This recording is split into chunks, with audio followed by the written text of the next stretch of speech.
titik tidak masuk akalnya? Di mana titik tidak masuk akalnya? Aksara film passwordnya. Cita-citaku mau jadi polwan.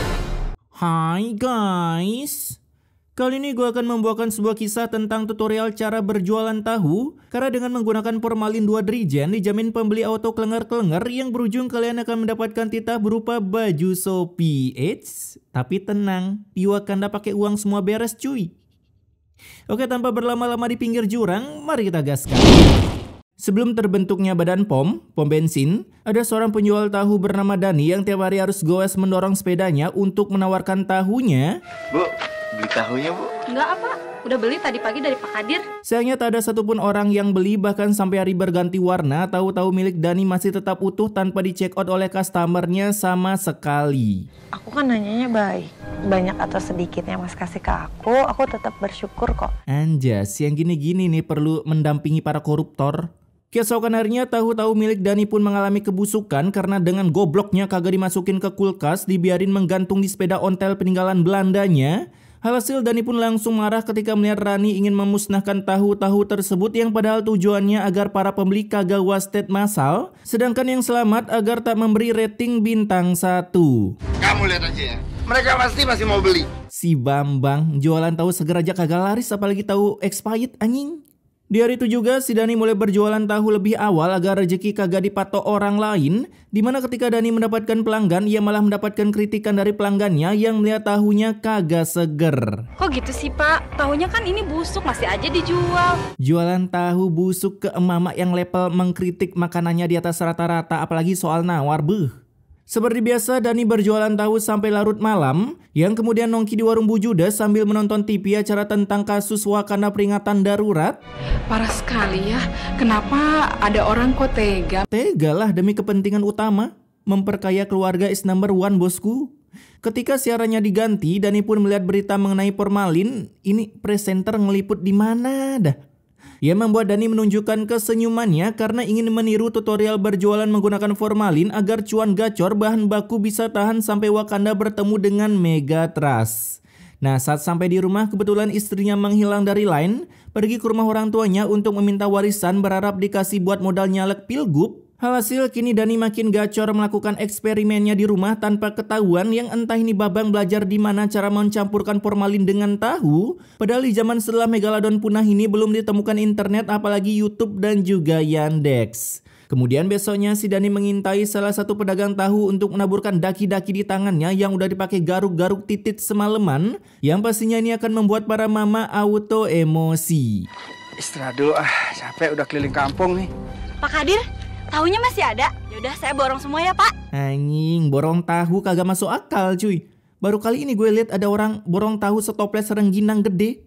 Namun tak berselang lama datanglah para mama yang udah kerasukan ingin menuntut tahu-tahu Kadir yang dianggapnya terlalu asin. Saya mau uang saya kembali. Loh, tapi bu, Jangan ada tapi-tapi, pokoknya. Ini emak yang tengah emosi tapi senyum-senyum.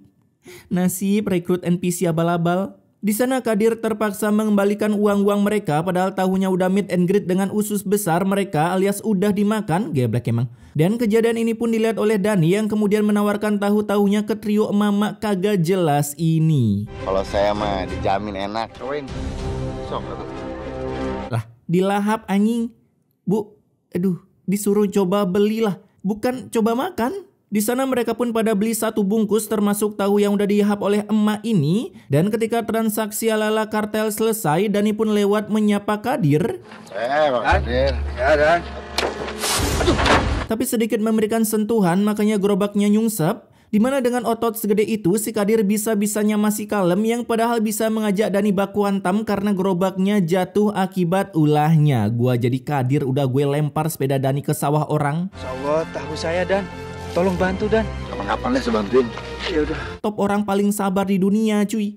Di hari itu juga Dani kembali menawarkan tahunya ke para warga sana karena kebetulan mereka udah kagak mau langganan tahu di Kadir akibat terlalu asin. Ini tahunya memang lebih gurih, apalagi kalau digoreng. Mantap, langsung direview sama food vlogger cuy. Kagak tahu aja pakai formalin.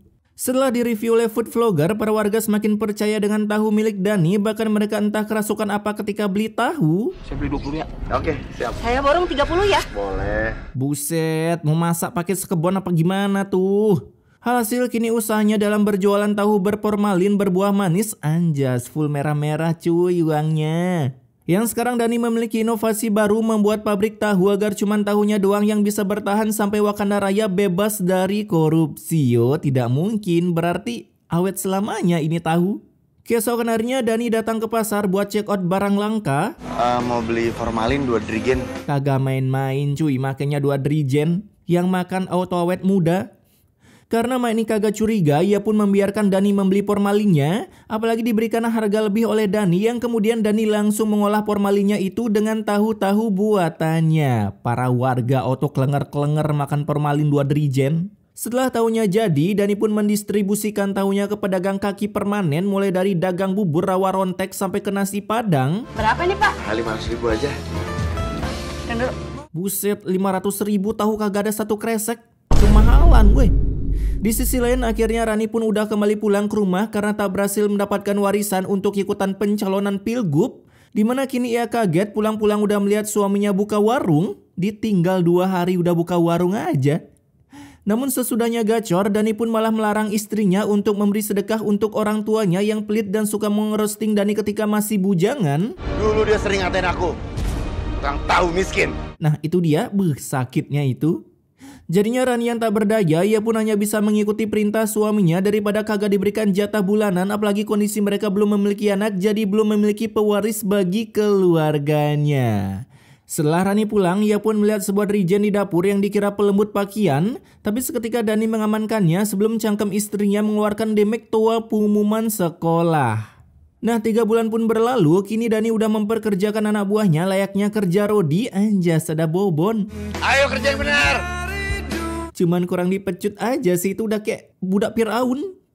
Sedangkan di sisi lain, Kadir hidupnya masih stuck gitu-gitu doang, berkeliling menggunakan sepeda ontelnya sampai-sampai rezekinya di roasting oleh Dani. Dan kalian tahu apa jawaban Kadir? Yap, benar, template. Rezeki itu sudah ada yang ngatur, Pak. Oh, berarti rezeki para elit koruptor karena rezekinya udah diatur ya? Kemudian setelah sekian lama para warga makan formalin, kini efeknya pun udah mulai terlihat ke seorang bocil ngep-ngep yang rebahan santu di kamar 2x2-nya. Bahkan beberapa menit kemudian si bocil ini tiba-tiba wasted. Gak mungkin, Bu. Anak saya gak mungkin meninggal. Lah, itu buktinya. Kala itu ketika akan mengubur anaknya, para warga pun menggibah tentang kematian anaknya yang secara mendadak dan katanya disebabkan oleh makanan emaknya. Sotoy kali para NPC. Ya kali anak sebocil itu kagak jajan di luar, kan bisa jadi kan mukbang seblak sabrek. Di sana Rani pun mendengar kalau Dewi cuma suka masak tahu dan tempe doang akibat program makan gratis masih disosialisasikan di masa depan. Cuaks. Sehingga ketika di rumah Rani kepikiran tentang tahu yang dijual suaminya, takutnya mengandung zat mematikan, makanya anak seorang NPC bisa wasted. Apalagi seluruh warga di kampung sana cuma beli tahu di tempat Dani akibat tahu Kadir rasanya seperti garam laut. Nah di malam itu juga si Rani langsung unboxing dapur untuk mencari drigen yang kemarin isinya apa. Dimana Rani langsung datang ke pasar buat nanyain ke pedagang ini isinya apa. Gimana Rani bisa tahu Dani belinya di sana ya? Namun ternyata penjualnya adalah teman Rani sewaktu dalam rahim di masing-masing emak mereka. Yang begitu kaget ketika temannya mengatakan kalau Dani suka check out obat terlarang di warungnya. Oh, berarti laki-laki yang suka beli formalin di sini itu suami kamu. Kenapa formalin penjualannya ngawur gini dah? Anjing di pasar loh. Hasil mendengar itu Rani langsung membawa cairan yang mirip kencing titan itu pulang untuk dibuang. Tapi seketika diamankan oleh suaminya sebelum sepiteng mereka nya pada kena formalin. Tapi kasihan warga, Mas. Kamu ini istri durhaka ya? Lah, apa hubungannya?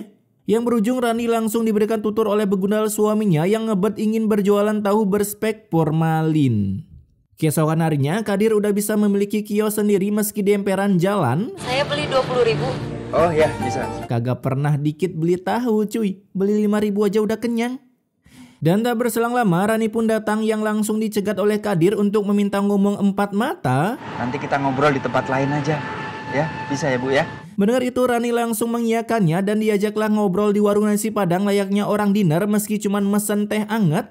Dimana tujuan Kadir ternyatanya ingin menanyakan tips and trik suami begundalnya ini berjualan tahu agar bisa menjadi sukses seperti sekarang. Sekalian resep tahu milik Dani yang ketika jatuh menimpa batu batunya yang hancur cuy. Sebelumnya saya minta maaf. Dicampur apa, Bu? Ditambah formalin. Padahal tahu berformalin udah dari dulu viralnya cuy. Tapi ini kayak kagak tahu berformalin cuy. Awalnya Kadir pun berjanji akan menjaga rahasia ini baik-baik, tapi ternyata Kadir cuman omdo doang. Karena sepulangnya dari menginterview Rani, ia malah mencepukan Dani ke Pak RT. Jadi selama ini Pak Dani memakai formalin pada tahu yang dibuatnya itu, Pak. Katanya janji nggak bilang ke siapa-siapa, malah ingin menyingkirkan pesaing. Akibat dicepukan, kini Pak RT langsung datang ke rumah Rani untuk mencari tahu kebenaran tentang suaminya. Rani bilek, anjing gue dicepuin.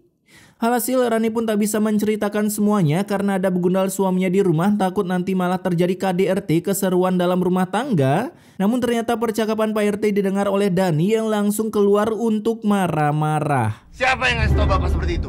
Itu fitnah, Pak. Pak Kadir yang mengatakan pada saya, Pak. Malah saling mencepukan cuy. Padahal di sana Pak RT udah diberi wasiat oleh Kadir jangan bilang kalau dirinya yang mengungkapkan kebusukan Dani, tapi malah dicepuin yang membuat Dani langsung OTW mencari Kadir untuk mengajaknya gelut di Battleland of Dawn. Kadir! Dimana Dani secara membabi rambutakan menumbuk Kadir sampai pipinya gak ada kemalu-maluannya. Tapi dengan kedatangan para warga, akhirnya Kadir terselamatkan nyawanya tak mengalami pendeletan akibat tumbukan mematikan yang dikeluarkan oleh Dani dengan stak 500-nya. Tinjuku tak pernah meleset. Nah, ketika Kadir diantar pulang oleh Rani, ia pun jujur kalau suaminya lah yang mengantam Kadir sampai pipinya mengalami malu-malu kucing. Bahkan mendengar itu, istri Kadir ikutan emosi hampir ingin melawan Dani seorang diri menggunakan sandal swallow yang talinya udah lepas-lepasan. Namun untungnya emosinya bisa diredakan oleh suaminya. Suami saya itu jual tahu yang mengandung formalin. Jadi ya seperti ini, Bapak. Anjas, kagak tahan ketawa ya, Bu. Nasib make jasa NPC abal-abal. Di sana mereka mulai merencanakan sesuatu untuk mengelengsarkan kedudukan Dani dari The King of Distributor Tahu agar para warga kampung sana kagak pada koit semua. Dimana ketika malam harinya si Rani cuma bisa bantu doa doang, doa agar suaminya cepat terdelete dari alam semesta dan tak tercipta lagi apalagi reinkarnasi. Kemudian ketika hari udah berganti warna, para builder Dani kini pada tahu tips and trik Dani membuat tahu yang kuat selama berabad-abad. Terutama buildernya ini yaitu Bobon dengan lantangnya menyuarakan akan melaporkan Dani ke kantor polisi meski dirinya harus dikit dari sana. Bobon tetap berjasa bagi para warga cuy, baiknya tanpa perlu follow dulu. Alhasil setelah Bobon mengadu ke para warga, kini pabrik tahu Dani langsung di-unboxing oleh para warga dengan amukan masanya yang siap mengantam Dani saling bergantian. Namun kegiatan mereka dihentikan oleh Rani yang menyuruh jangan obrak-abrik pabriknya, mending cari aja Dani ke dalam rumah lalu hajar berjamaah. Sesat. Tapi Dani yang tahu kalau dirinya akan dihajar, ia pun langsung kabur melarikan diri dari sana menuju hutan lebat karena kebetulan jalan raya belum ditemukan di era ini. Dimana kini Dani datang ke sebuah rumah tua terbengkalai tempat live uji nyali dilakukan untuk bersembunyi, tapi aduh.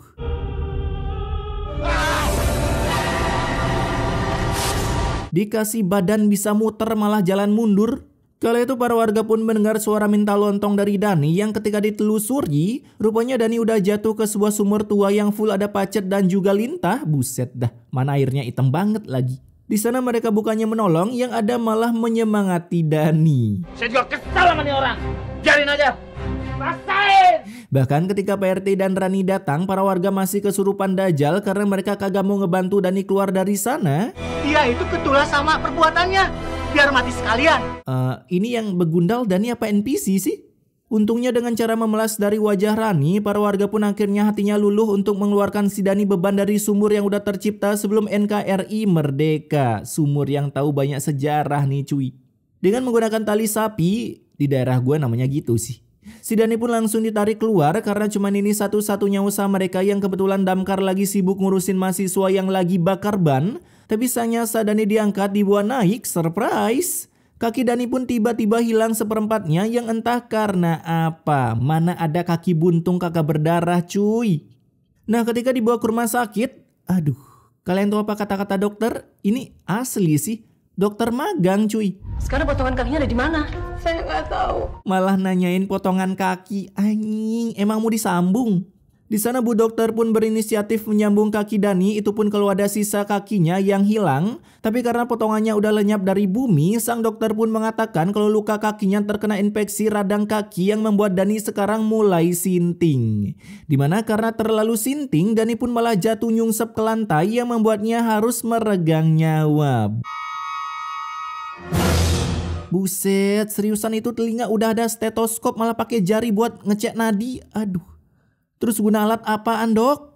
Mendengar kata-kata saya sudah berusaha semaksimal mungkin, Rani pun langsung teriak-teriak seperti orang kesurupan. Namun takdir udah menentukan jalannya sehingga kini ia harus menjanda tanpa memiliki anak lah. Gak apa-apalah, tinggal kawin lagi kelar. Singkat cerita, setelah kematian Dani, kini Rani pun harus maaf-maafan kepada korban yang memakan tahu spek kematian milik Dani agar Dani lancar saat dikubur. Tapi sayangnya editor menolak kelancaran tersebut dengan menghadirkan efek-efek bau busuk beserta jenazah Dani yang mengeluarkan cairan berwarna hitam, kalau putih beda lagi. Jenazahnya hitam dan bau banget. Ya, membuat para warga harus menutup hidung saat OTW pemakaman. Apalagi kameramen harus menyorot dengan cara terbang akibat tak kuat dengan baunya. Nah, seperti biasa, udah di tengah jalan selalu dihadirkan efek kilatan asyap di langit yang membuat keretakan pada kerak bumi sampai-sampai tanah di permukaan bergeser.